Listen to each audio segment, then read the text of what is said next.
بسم الله الرحمن الرحیم. راځو نن د MongoDB Compass باندې خبرې کوو. MongoDB Compass یو پروګرام ده چې تاسو کولی شئ MongoDB په ګرافیکي شکل یا GUI شکل استفاده کوئ.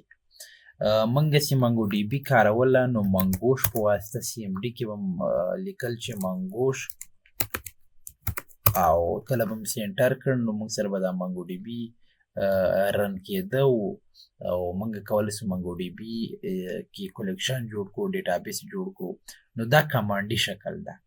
راځو نن د کمپاس په باره کې لږ غږیږو چې موږ کولی شو دغه کارونه په ګرافیکي شکل هم وکړو.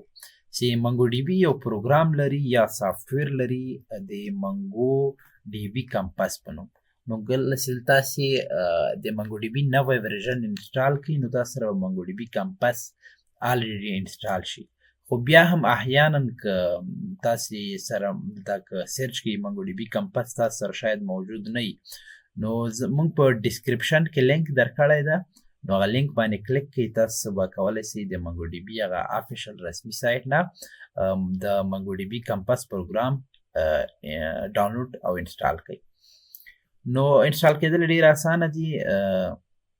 نو که تاسې نور عادي پروګرامونه انسټالولی شئ نو دا به هم انسټالولی شئ. نو کله چې تاسې د MongoDB Compass په نوم پروګرام خلاص کړئ نو تاسو سره به دا رقم صفحه راځي. نو زه به اډ نیو کنیکشن باندې کلیک کوم، تر هغو موږ کنیکشن برقرار کړو. دلته به خپل دا کنیکشن ته به نوم ورکوئ، نورو باندې دومره نه غږیږو، خو لوکل هاسټ موږ خپله د لوکلي استفاده کوو. نو دلته کولی شئ یو نوم ورکړئ، مثلا نیو کنیکشن، مثلا سیو ان کنیکټ باندې به کلیک کوو تر هغو موږ سره دا کنیکشن جوړ شي. نو ګورئ موږ چې کوم ډیټابیس یې جوړه کړی وي هغه به په دې ځای کې موږ سره راسي. نو اوس مثلا زه MIS ته راځمه. نو ګورئ موږ سره MIS کې 2 دانې کلیکشن موجودې دي چې د دونه سایز نیولی ده. په دې کې 3 ډاکومنټه دي، د هر ډاکومنټ سایز په دې شکل سره موږ دا استفاده کولی شو. نو که زه غواړم دې کې نوی کلیکشن جوړ کړم نو دلته ګورئ یو آپشن د کریټ کلیکشن په نوم.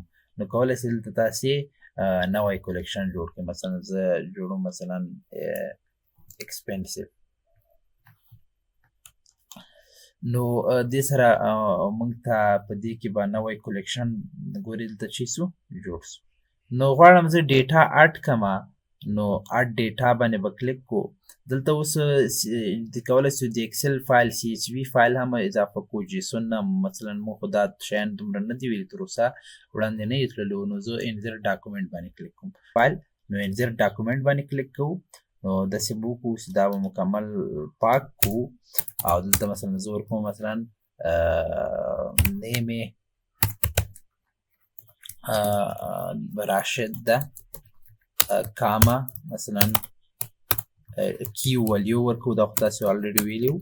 نو جاب یې مثلا دا ډیولپر ده او مثلا ایج یې 12 ده. نو کولی شو دا انزرټ کړو. نو انزرټ باندې به کلیک کوم. ګورئ موږ سره خپله ID هم جنریټ کېږي او دا ریکارډ هم اضافه شو، ډاکومنټ موږ اضافه کړو.